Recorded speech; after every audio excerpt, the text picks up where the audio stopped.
Professor Zucchini, buongiorno. Di recente hanno fatto discutere casi di sospensione dall'insegnamento o talvolta anche dallo stipendio o altre sanzioni che sono state inflitte a docenti universitari in seguito a interventi pubblici sui social media con contenuti giudicati ingiuriosi o offensivi dalle autorità accademiche. Secondo lei, quando una figura istituzionale come è un professore universitario esprime opinioni personali pubblicamente sui social, è un cittadino come gli altri oppure ha un ruolo che obbliga, che comporta obblighi differenti? La libertà di espressione è ovviamente un valore per tutti e lo è a maggior ragione all'interno della comunità universitaria. Detto questo, non è un cittadino come tutti gli altri e è legittimo immaginare un limite alla libertà di espressione solo nel caso in cui in qualche modo venga meno un altro valore altrettanto importante, il principio di non discriminazione, di uguale rispetto e considerazione per tutti i membri della comunità universitaria. Faccio un esempio.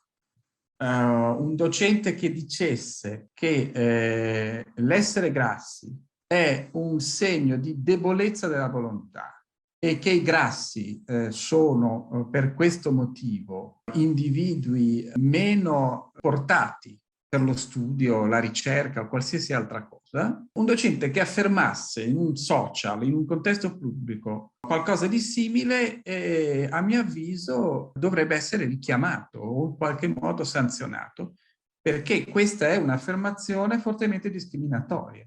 Uno studente o un collega sovrappeso potrebbe legittimamente pensare che un giudizio, una valutazione sul suo conto, data da questo collega che si è espresso in questi termini, possa dipendere da un pregiudizio e non da una valutazione serena e neutrale, quale dovrebbe essere. C'è però chi tra i suoi colleghi ha gridato alla censura oppure ha detto se anche la libertà di espressione dovesse essere limitata, è un ruolo che spetta al legislatore e non al nostro datore di lavoro, all'accademia.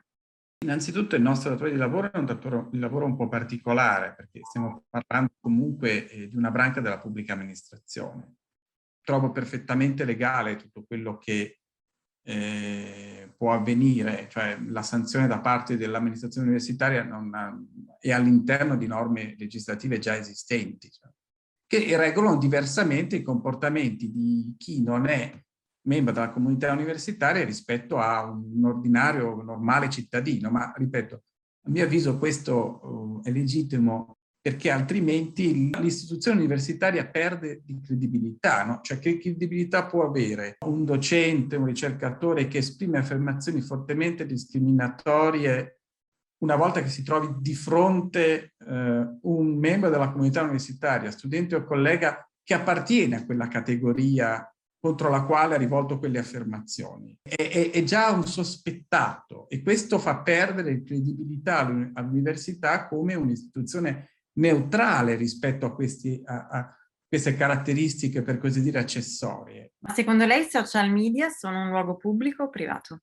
Esistono social media che consentono di cavare uno spazio pressoché privato rivolto solo a coloro che hanno deciso di entrare dentro la rete, la cerchia, no? Credo che Facebook abbia queste caratteristiche, credo perché io non li frequento i social media. Mentre Twitter, per esempio, no, Twitter è sempre visibile da chiunque. Ecco, tutte le volte che qualcuno scrive su Twitter o che scrive su Facebook, ma esponendolo pubblicamente a chiunque, mi spiace, ma sta rivolgendo un messaggio pubblico, perché è pubblicamente visibile da tutti. Quindi come ci si dovrebbe muovere? Ma io credo che un docente universitario, quando usa questi strumenti, sapendo che sono visibili pubblicamente, debba avere la stessa accortezza di quando si rivolge pubblicamente a un uditorio. È esattamente la stessa cosa. Il problema non è fare affermazioni forti rispetto a personaggi pubblici, non è questo. Il problema, ripeto, è fare o meno affermazioni discriminatorie, affermare che un personaggio pubblico, politico, è un mentecatto, uno stupido, non sarebbe nel mio stile, ma ok, non è di per sé problematico. Affermare che tutti coloro che sostengono, votano quel personaggio pubblico sono degli stupidi, ecco, questo è fortemente discriminatorio e non è accettabile, a mio avviso.